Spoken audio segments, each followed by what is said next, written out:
again. So in this video, we are going to talk about the 7 most important interview etiquette, right? Mainly for the benefit of students, and I'm sure it would help everyone as well, right? So are you ready for this? Number 1, personal hygiene. So what I mean by personal hygiene is you should smell well, right? There shouldn't be any body odor or no sweating. Ensure that you're not sweating as you walk into an interview, right? Big turn off. And at the same time, if you're wearing a cologne or a perfume, don't overdo it, right? Maybe a spray or two, and that will take care of it. So body odor. And your nails have to be clean. And boys or girls, men or women, ensure that your hair is neatly combed, or if you don't comb, ensure that there are no dandruff on your hair or falling on your shirt or your dress. And lastly, don't overdo your ornaments. Don't be wearing too many jewelry.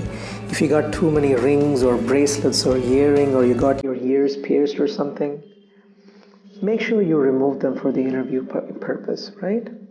So what I mean by personal hygiene, number 1 is you have to smell good, your nails have to be clean, your hair should be clean and not excessive jewelry, okay? Number 2 is clothing.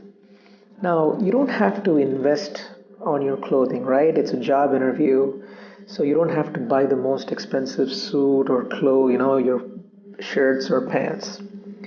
But ensure that they are plain colored and they are neatly pressed. What I mean by pressed is they have to be ironed. Neatly washed, of course, right? There should be no dirt on it, especially in the collar area. Dirt would be very easily visible. So cleanliness takes precedence over, buying expensive clothes.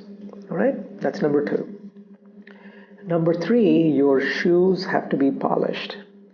It should be very clean. And the reason I bought shoes here is there should be no white socks, okay? Now, I don't want to go to the details of this. You can do your own research or read about it in Google or something. There's nothing more worse than wearing white socks to an interview, all right? Now, ladies, if you're wearing shoes, even you don't get to wear white socks, all right? If you're wearing sandals, that's a different story, right? That's number 3. Number 4, body language, right? You have to be casual. There's no slouching, stooping down and talking to someone. That would put the interviewer in, make him or her uncomfortable. At the same time, you shouldn't, stiffen yourself up like a statue. Have nothing moving except your lips, right? You should be casual, make a little hand movements, change your tone of voice, listen. So body language is that whole package. And number 5 is confidence. So you have to be confident in the sense that you have to have a sense of self-respect for yourself and, with a little smile. So why do I say self-respect? You have to genuinely feel that, you're not some ordinary person. You are a man or a woman of caliber, and you are going to do well because you have the caliber and the self-respect to do well in this interview. That combined with a smile is confidence. Now, confidence can be defined in many levels, but from an interview perspective, what I'm implying is you have to have a sense of self-respect about yourself, right? And combine that with a smile. Okay? Number 6, do background research on the companies you're interviewing for, because nothing is worse than walking into an interview and not knowing a single thing about the company. Now, let me elaborate that a bit. I don't want you to look into the company's annual report and memorize, the number of sales volumes they did or who their vice president is. No. So whatever the company it is, you have to know what that company does and what they're currently doing, what products they're selling. An easy way to do this is, it's much more easier in modern times with the internet and Google. Just go into that, into Google or YouTube, put that company's name, space, news. so you will know what's happening. So why I say read the company's latest news is, during the interview towards the end, you can be like, hey, I read that your company is venturing into this new country. What is it? Western Europe, is it? So why weren't you there before? And what's the special interest to go into that country now? For example, that would give an assurance to the interviewer that, well, he did some background research. He or she is genuinely asking a question about that company. And that's extra points on your caliber, right? So do background research on the company. And the last one, number 7, communication. From an interviewing sense, you shouldn't rush up. Now, most people, they tend to rush up, right? That's a reflection of their nervousness. So you shouldn't rush up.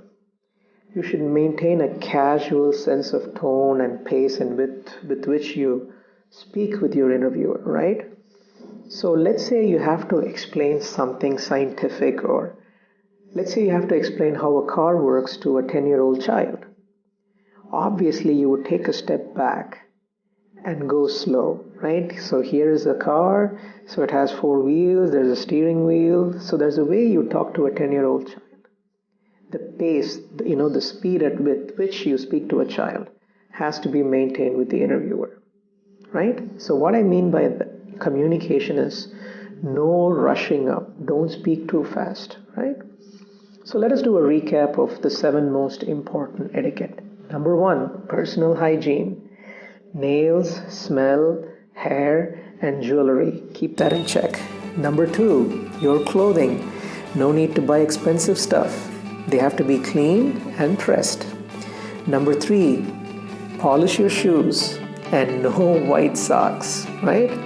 Number 4, body language. No slouching or sitting like a statue. Number 5, confidence. From an interviewing perspective, have a sense of self-respect and combine it with a smile, right? Number 6, do background research on the company you're interviewing for, right? And last, number 7, communication. No rushing up. Do these 7 steps and your interviews are gonna rock. Good luck.